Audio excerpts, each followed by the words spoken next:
नमस्कार दोस्तों, मैं प्रमोद शर्मा। समाचार बीच बाजार से जॉइंट्स ग्रुप ऑफ भरतपुर का वार्षिक अधिष्ठापन समारोह शहनाई मैरिज होम रंजीत नगर भरतपुर पर हुआ, जिसमें इस वर्ष के अध्यक्ष श्री गिरीश सिंगल जी चुने गए। यह संस्था पीड़ित मानवता की सेवा के लिए सदैव विगत 27 वर्षों से भरतपुर में लगातार काम करती चली आ रही है। इस अवसर पर संस्था के डिप्टी वर्ल्ड अध्यक्ष श्री HP चतुर्वेदी एवं फेडरेशन अध्यक्ष श्री आकाशदीप सोनी एवं काफ़ी गणम आर राम जी की आरती का आयोजन हुआ। बहुत ही सुंदर, आप पूरा कार्यक्रम देखिए, बहुत ही सुंदर कार्यक्रम है जॉइंट्स ग्रुप ऑफ भरतपुर का। आइए दोस्तों, दिखाते हैं आपको कार्यक्रम की कुछ झलकियाँ। प्रार्थना के अनुरूप अपने को बनाऊंगा। मैं सच्चाई के साथ अपने कर्तव्यों का पालन करूंगा। वह ग्रुप के अधिकारियों द्वारा सौंपे गए उत्तरदायित्वों को भली भांति निभाऊंगा। मैं वचन देता हूँ कि एक सच्चा जॉइंट्स बनकर दिखाऊंगा। आपको बहुत बहुत शुभकामनाएं, बहुत बहुत मुबारक। आप हमारे पिता भी जुड़े, सक्रिय सहयोग दूंगा एवं मंडल के अन्य सदस्यों के साथ मिलकर संगठन के उद्देश्यों और इसके वार्षिक लक्ष्यों को प्राप्त करने की दिशा में सामूहिक रूप से कार्य करूंगा। मैं इस संगठन के सदस्यों के बीच आत्मीयता विकसित करने का प्रयत्न करूंगा तथा उन्हें समाज सेवा के प्रति समर्पित बनाए रखूंगा। आप सभी को बहुत बहुत शुभकामनाएं, बहुत बहुत मुबारक। अपने कर्तव्यों एवं दायित्वों का पालन करूंगा। मैं इस संगठन के उद्देश्यों को प्राप्त करने एवं वर्ष के निर्धारित लक्ष्यों को उपलब्ध कराने की दिशा में अपनी ओर से संपूर्ण प्रयत्न करूंगा एवं विकास के लिए मैं हर दिशा में अपनी ओर से सर्वोत्तम कार्य करूंगा। मैं इस संगठन के सदस्यों के बीच आत्मीयता विकसित करने का प्रयत्न करूंगा तथा उन्हें समाज सेवा के प्रति समर्पित बनाए रखूंगा। बहुत बहुत धन्यवाद, बहुत बहुत शुभकामनाएं। आपने शपथ ली है, लेकिन मुझे पूरा विश्वास है कि इसका एक एक शब्द आप पहले से उसके लिए तैयार हो। आपने वो चीज खाई हुई है। मेरा सभी से आपने बहुत जोरदार तालियों से एक बार इनका स्वागत किया जाए, जिससे इनमें इतनी उम्दा बढ़ जाएगी साल भर बिना रुके 365 दिन चलते हैं। कितना भी जो मतलब कितने पंडित फेल हो गए, लेकिन मेरी हैंड ओवर इसलिए जो पति पत्नी के साथ बचन है।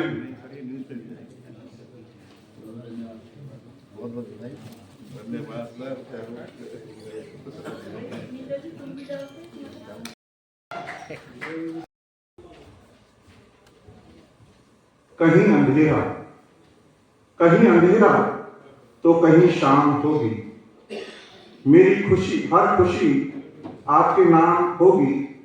कुछ मांग कर तो देखो मेरे दोस्त, होठों पर हंसी और हथेली पर जान होगी। ये अविरल रूप से इस तरह से चला आ रहा है, जहां कोई मनभेद नहीं, मतभेद नहीं। और यही रीजन है कि हमारे ग्रुप में सदस्यों की संख्या थोड़ी सी कम जरूर है, लेकिन वो सदस्य नहीं, सभी परिवार है। हम लोगों में हमेशा ऐसी एकजुटता रही है।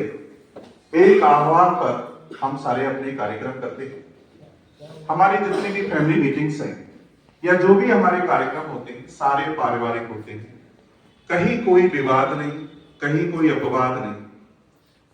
ये परंपरा विगत हमारे कोहली साहब हमारे फाउंडर प्रेसिडेंट रहे, उनके समय से ये चली आ रही है और अविरल रूप से अभी चलती चली जा रही है। और हमारी ये कोशिश रहेगी कि ये व्यवस्थाएं जो चल रही है हमेशा इसी तरह चलती रहे। मैं आपको यकीन दिलाता हूं, जैसा कि जायंट्स का अर्थ है पीड़ित मानवता की सेवा, उसके साथ साथ हमारे परिवारों का प्यार, समर्पण और सहयोग जो कि हमेशा हमसे रहा है, हमारे आपस में रहा है और रहेगा, तो हम उसी क्रम में हमेशा से कार्य करते रहेंगे और उसमें कोई भी कमी नहीं आएगी, उसमें हमेशा बढ़ोतरी रहेगी। ये हमारी प्राथमिकता होगी। बहुत ही सुंदर ढंग से इसको आगे ले जाएंगे।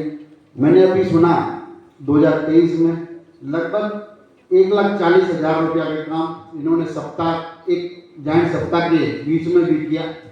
मैं उम्मीद करता हूं अब की बार 1,40,000 की जगह और अपना जायंट ग्रुप और भरतपुर और भी अच्छा कार्य करेगा। नीलकमल जी के द्वारा अपनी जो प्रस्तुत की गई रिपोर्ट, इनका कार्यकाल निसंदेह बहुत ही प्रशंसनीय और सफल रहा। इसके लिए श्री नीलकमल जी फेडरेशन की ओर से बहुत बहुत बधाई के पात्र हैं।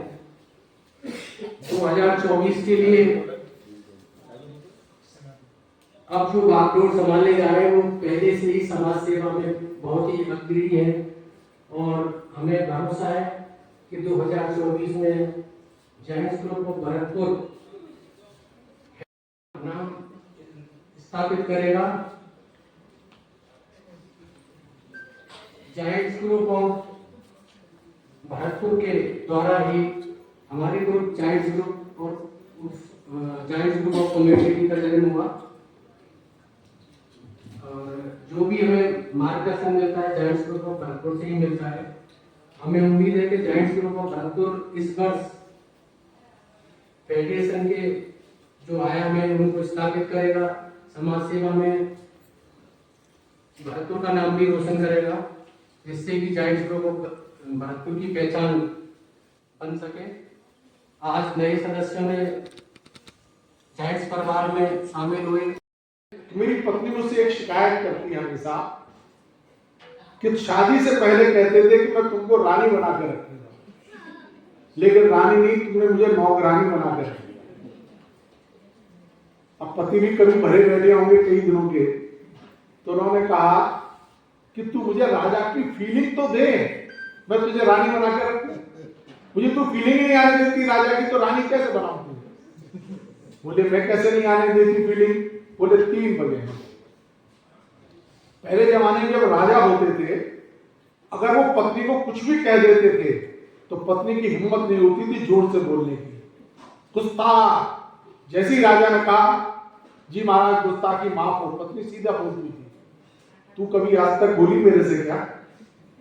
तू मुझे फीलिंग ही नहीं देती राजा जैसी, तुझे रानी कैसे बनाऊं? बोले दूसरी बात, जब राजा युद्ध में जाते थे, लड़ने जाते थे और जब जीत के आते थे तो वहां से कोई ना कोई रानी जरूर पकड़ के लाते थे अपने साथ। और जो पहले वाली रानी होती थी ओरिजिनल, वो सबसे पहले आरती उतार के उसका स्वागत करती थी, आ बहन मेरे साथ तुम भी रह इसमें। कभी तू कर सकती है ऐसा? राजा की फीलिंग तो दे। जब आप उसको कोई चीज फील ही नहीं कराएंगे तो आपको कैसे? कभी मैंने एक बात कही थी वहां पर कामबन में, लेने गया तो जो कंपनी का मालिक था वो इंटरव्यू ले रहा था। एक नौजवान 22 साल का उसके सामने था, तो उस मालिक ने उस लड़के से सिर्फ इतना पूछा कि तेरी जिंदगी का गोल क्या है, तेरा टारगेट क्या है, तेरी मंजिल क्या है? लड़के ने छूटते ही जवाब दिया कि आपकी कुर्सी पर बैठना। मालिक पूछा क्या? कुर्सी कैसे? बोले तू अगर मेरी कुर्सी पर बैठेगा तो मैं कहां जाऊंगा? तब लड़के ने कहा सर आपका कोई लक्ष्य नहीं है क्या, या आपका कोई गोल नहीं है क्या? मालिक बोला बेटे अब तक तो नहीं था, लेकिन अब मेरा गोल तय हो गया। जब तक जीवन में आपका कोई लक्ष्य नहीं है, आप जीवन में कभी आगे नहीं बढ़ सकते। किसी भी काम को करने में चाहे पहले आती है, किसी भी काम को करने में चाहे पहले आती हैं। अगर बच्चे को गोदी लो तो बाहें पहले आती हैं। हर एक कोशिश का दर्जा कामयाबी से भी ऊंचा है। हर एक कोशिश का दर्जा कामयाबी से भी ऊंचा है। मंजिल बाद में आती है, राहें पहले आती हैं। रास्ता आपको चुनना है पहले कौन सा है। और एक बात हमेशा ध्यान रखिएगा, अगर मंजिल खूबसूरत है तो रास्ता कैसा भी है छोड़ना मत, और अगर मंजिल अच्छी नहीं है, रास्ता खूबसूरत है, तो उस रास्ते पर कभी चलना मत। ये हमारी जीवन की सबसे बड़ी उपलब्धि होगी अगर हम इन बातों को समझ सकें। एक महिला पत्रकार अमेरिकन बिल गेट्स के पास गई, गूगल के मालिक बिल गेट्स। उसने से एक प्रश्न किया बिल गेट्स से कि सर आपकी तरक्की का, सफलता का राज क्या है। बिल गेट्स ने मुस्कुराते हुए अपनी पॉकेट में हाथ डाला और एक चेक बुक निकाल कर उसके सामने रख दी, महिला पत्रकार के सामने। बोले कि जितना अमाउंट इसमें भर सकती हो भर लो, मैं साइन कर दूं। और अब जो तेरी श्रद्धा हो इसमें भर दे, मैं साइन कर दूंगा। वो महिला पत्रकार इरिटेट हुई थोड़ी सी। उसने बोला आप कमाल करते, मैं आपके पास कोई पैसा मांगने थोड़ी आई हूं, मैं तो ये जानना चाहती हूं कि आपकी तरक्की का राज क्या है, सिर्फ मुझे वो बता दीजिए आप। बिल गेट्स फिर मुस्कुराए, चेक बुक उठाई और अपनी पॉकेट में रखी।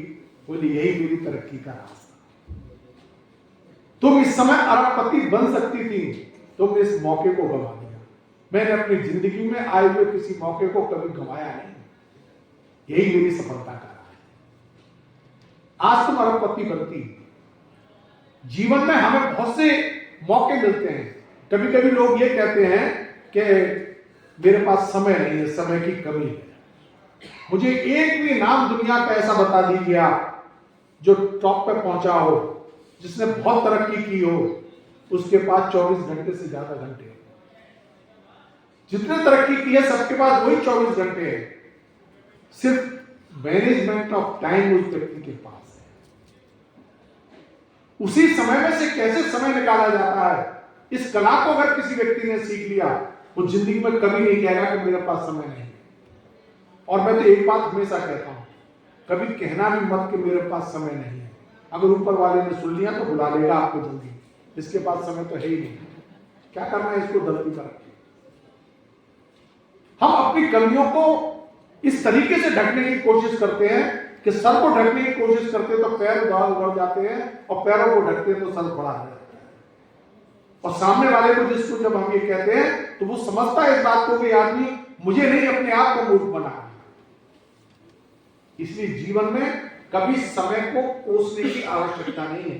समय का सदुपयोग जो व्यक्ति समय से कर देता है, जीवन में वही तरक्की पाता है, वही सफल व्यक्ति कहलाता है। नैतिक हॉस्पिटल खोला था, उसकी इनॉग्रेशन पे वो आए थे, तो जायंट्स के प्रतिनिधि ग्रुप में मैं जब वहां उपस्थित था तो मैंने हाथ मिलाया था, तो उनसे मैंने सिर्फ एक सेंटेंस बोला, मैंने सर जायंट्स वेलफेयर फाउंडेशन की तरफ से मैं आपका स्वागत करता हूँ। तो वो रुके, तो मैंने कहा क्या नाना चुड़ासमा वाली संस्था की बात कर रहे हो? मैंने कहा यस सर।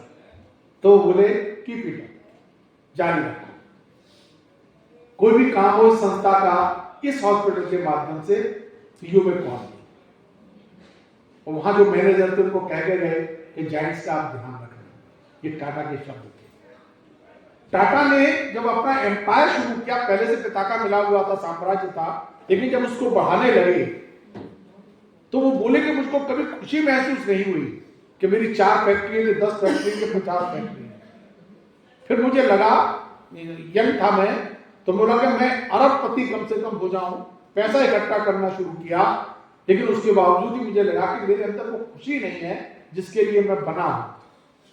फिर मैंने बहुत साम्राज्य विदेशों में फैलाया, फोर्ड मोटर खरीदी, लैंड रोवर वगैरह जो गाड़ियां आती हैं वो सब टाटा ने खरीदी। बोले इतना सब करने के बावजूद ही मुझे कभी खुशी का एहसास नहीं हुआ।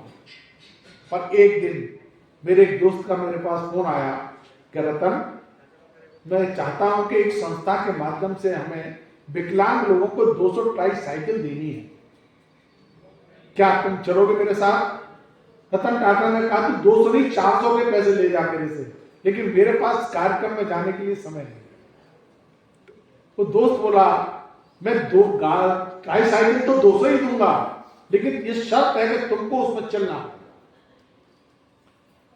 टाटा के मन में क्या बात आई कि अच्छा चलो मैं चल के देखता। उस कार्यक्रम में रतन टाटा गए। अब विकलांग बच्चे थे, उन्होंने वो ट्राई साइकिल बांट दी।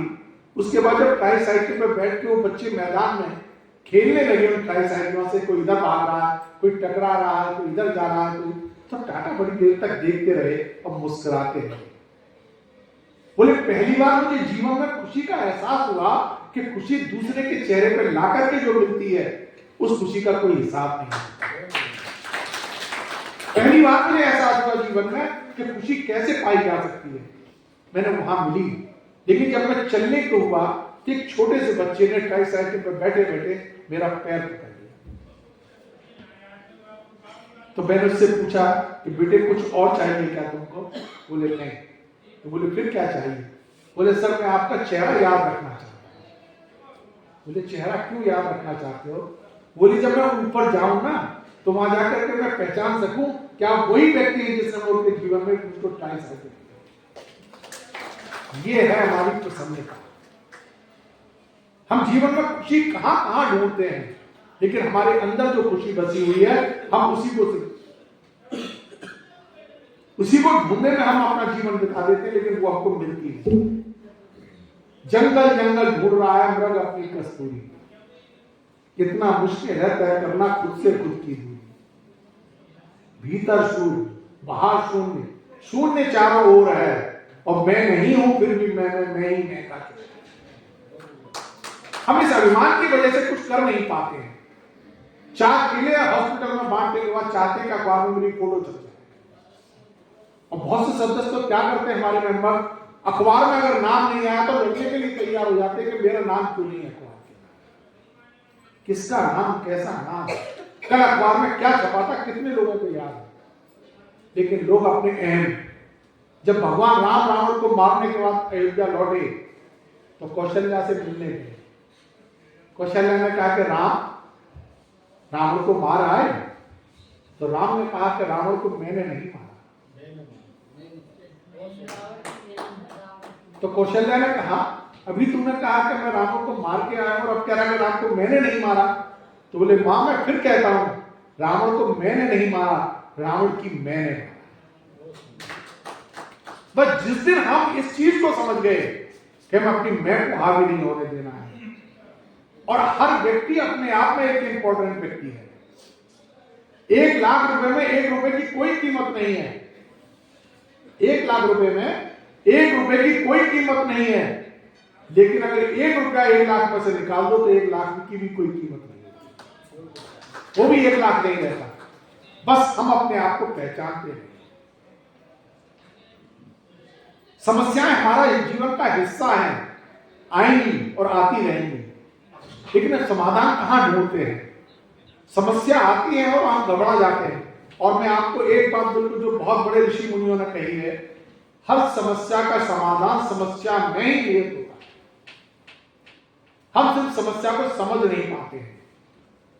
अगर ठंडे मन से बैठ करके हम समस्या को समझे कि समस्या क्या है, क्यों है, समाधान हमें उसी में मिलेगा। ओशो ने एक बार बहुत अच्छी बात कही। उन्होंने कहा जीवन में अगर तुम्हारी समस्याएं आती हैं, आप अपने आप को आईने के सामने खड़ा कर लीजिए और 5 मिनट तक अपनी नजर उस आईने में अपने आप से मिलाइए। 5 मिनट बाद आपको ये लगेगा कि जिस समस्या को मैं ढूंढ रहा था चारों तरफ उसका समाधान, वो समाधान तो मेरे पास है, किसी और के पास है ही नहीं है। समाधान कहीं और नहीं मिलते। लोग समाधान आपको बताएंगे, अपने तरीके से बताएंगे, अपने सहूलियत के हिसाब से बताएंगे, लेकिन वास्तविक समाधान आपके पास आप ही ढूंढ पाएंगे। इसलिए हम तो कर्मयोगी के क्षेत्र में रहते हैं। कर्म प्रधान हमारे लिए होना चाहिए, तो फल मिलता है। कर्म करो तो फल मिलता है, आज नहीं तो कल मिलता है।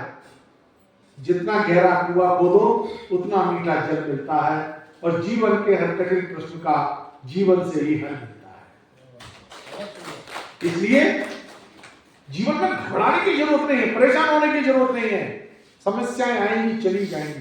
कभी आप महसूस कीजिए, ट्रेन में आप बैठ करके जा रहे हो, आप अगर खिड़की से झांकोगे तो आपको लगेगा पेड़ बहुत दूर इतना सा नजर आता है पेड़, और जैसे जैसे ट्रेन आगे बढ़ती है उसके पेड़ के पास पहुंचती है, पेड़ हमको बड़ा दिख रहा है, लेकिन जैसे ही ट्रेन उससे गुजर के जाती है फिर वो पेड़ हमको फिर छोटा दिखने लगता है। पर यही समस्या है, हमको सामने आती समस्या बड़ी लगती है, लेकिन जब आप उसको इग्नोर कर देते हैं, उसके पीछे नहीं घूमते ज्यादा, तो वो समस्या भी फिर अपने आप बाइक पास कर जाती है। यही जीवन का सत्य है, यही अटल सत्य है। अपने आप को आईना बनाओ।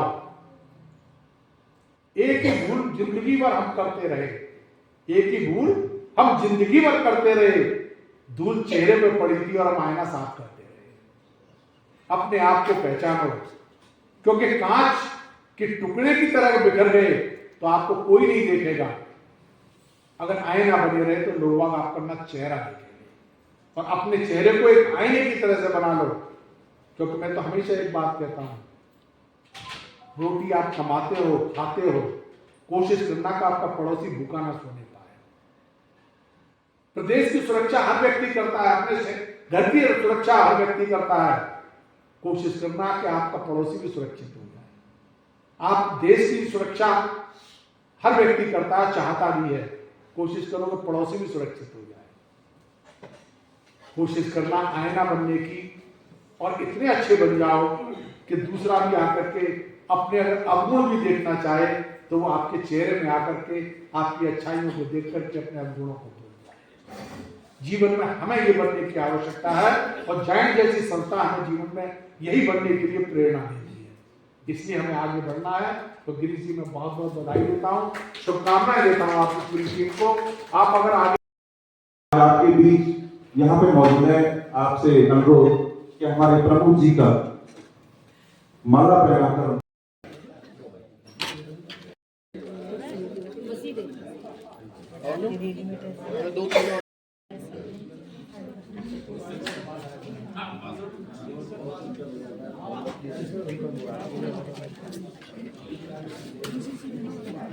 ये आप ये मानिए कि हम अयोध्या में हैं और अपने जूते खोल के महाआरती करेंगे तो बहुत अच्छा लगेगा।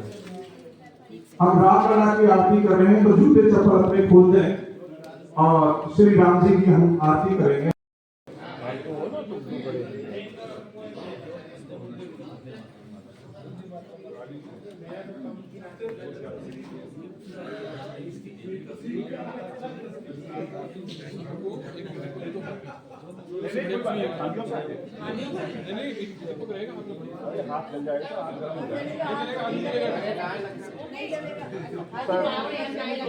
मेरा चतुर्वेदी साहब से अनुरोध कि आप एक बार शुरुआत दीपक दे दें, कोई बात दीपक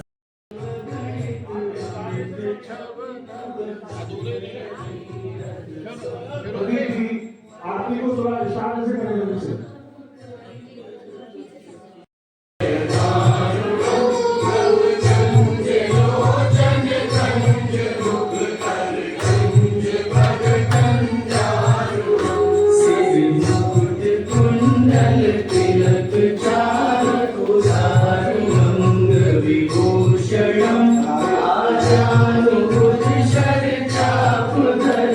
संध्यामधित खरदूषणं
रामचंद्र की जय श्री राम।